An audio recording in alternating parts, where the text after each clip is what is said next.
नमस्कार, मेरा विषय है आचार्य भारतीय संस्कृति का पोषक कैसे बने। भारतीय संस्कृति किसी भी राष्ट्र के अस्तित्व का मौलिक आधार उसकी भौगोलिक सीमाएं नहीं अपितु उसकी संस्कृति है। संस्कृति से कटकर किसी भी राष्ट्र को परिभाषित नहीं किया जा सकता। संस्कृति एक प्रवाह है, वह निरंतर चलता रहे, यही सम्यक चिन्ह है। विश्व मानचित्र पर अनेक संस्कृतियों का उदय हुआ और समय के साथ अनेक संस्कृतियां अस्त हो गई, पर भारतीय संस्कृति अमिट है, क्योंकि इस संस्कृति का सूर्य निरंतर अपनी आभा से ज्योतिषमान है। निरंतरता इसकी विलक्षणता है। इस विलक्षणता की पृष्ठभूमि में शाश्वत मूल्यों का हाथ है। वे शाश्वत मूल्य हैं अध्यात्म, अहिंसा, सहयोग, समन्वय, सहिष्णुता इत्यादि। वर्तमान काल में भारतीय संस्कृति पर बाह्य प्रभाव बढ़ता हुआ नजर आ रहा है। इसे रोकने के लिए आचार्य अपनी मुख्य भूमिका निभा सकता है। आचार्य भारतीय संस्कृति के आयामों, मूल्यों को अपनी कुशल बुद्धि, दृढ़ इच्छा शक्ति से विद्यार्थियों में भरने में पोषक का काम कर सकता है। वह भारतीय संस्कृति का पोषक बन राष्ट्र के निर्माण में अपने अमूल्य योगदान को देकर अपने आचार्य पद को सार्थक बना सकता है। आगे हम पहले संस्कृति शब्द पर चर्चा करेंगे, तत्पश्चात आचार्य और उसके भारतीय संस्कृति के प्रति योगदान के विषय पर मत प्रस्तुत करेंगे। संस्कृति और अर्थ। किसी भी देश की संस्कृति के अध्ययन से पूर्व यह जान लेना नितांत आवश्यक है कि संस्कृति किसे कहते हैं। संस्कृति प्रत्यय के आधार पर यह सत्य है कि संस्कृति और संस्कार एक ही अर्थ है, किंतु आधुनिक युग में संस्कृति का प्रयोग इस अर्थ में नहीं होता। शब्दकोश में संस्कृति के अनेक अर्थ उपलब्ध होते हैं। शाब्दिक रूप से संस्कृति शब्द की उत्पत्ति संस्कृत शब्द से हुई है। संस्कृत भाषा में संसर्ग पूर्वक क्री धातु में क्तिम प्रत्यय के योग से संस्कृति शब्द निष्पन्न होता है। इस व्युत्पत्ति की दृष्टि से संस्कृति शब्द का अर्थ होता है परिष्कृत कार्य अथवा उत्तम या सुधरी हुई स्थिति। मुख्य रूप से हम कहें तो व्यक्ति को एक सामाजिक प्राणी बनने में जितने भी तत्वों का योगदान है, उन सभी तत्वों की व्यवस्था का नाम संस्कृति है। अब प्रश्न यह है कि इन तत्वों को कौन जन जन तक पहुंचाकर संस्कृति के अर्थ को सार्थक करेगा। तो इस प्रश्न के उत्तर में यदि कोई है तो वह है आचार्य। आचार्य ही एक ऐसा इस समाज का विशेष घटक है जो राष्ट्र को गति प्रदान करता है, जो अपनी कार्यकुशलता, विचक्षण बुद्धि से भारतीय संस्कृति के पोषक के रूप में शोभायमान होता है। विश्व का कोई भी ऐसा विद्यार्थी नहीं है जो आचार्य के बिना ही गतिशील हुआ हो। प्रत्येक व्यक्ति के जीवन में आचार्य का विशेष स्थान होता है। उसी विशेष स्थान की विशेषता है कि आचार्य भारतीय संस्कृति के पोषक के रूप में समाज में अपना बहुमूल्य स्थान रखते हैं। आचार्य और उसका अर्थ। अब हम आचार्य शब्द की व्युत्पत्ति पर आएंगे।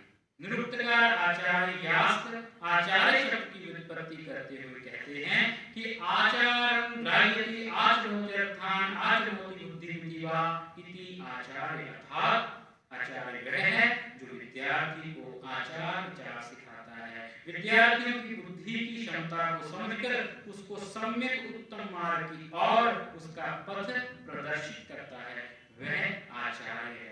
आपस्तंभ धर्म सूत्र में कहा है आचरणोति च शास्त्राणि आचार्य स्थापयति अपि स्वयं आचरति यस्मात् तस्मात् आचार्य उच्यते।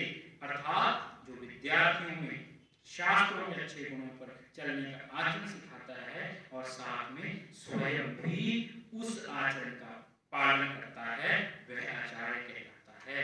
इसी प्रकार ब्रह्म पुराण में भी इसी तरह की चर्चा की गई है कि स्वयं आचरते यस्मात् आचारं स्थापयति अपि आचरणोति च शास्त्राणि आचार्यस्तेन च उच्यते। अर्थात जो स्वयं अच्छे आदर्शों पर चलकर और अपने विद्यार्थियों को भी उसी शास्त्र सम्मत उच्च आदर्शों की ओर प्रेरणा देता है, वह आचार्य है।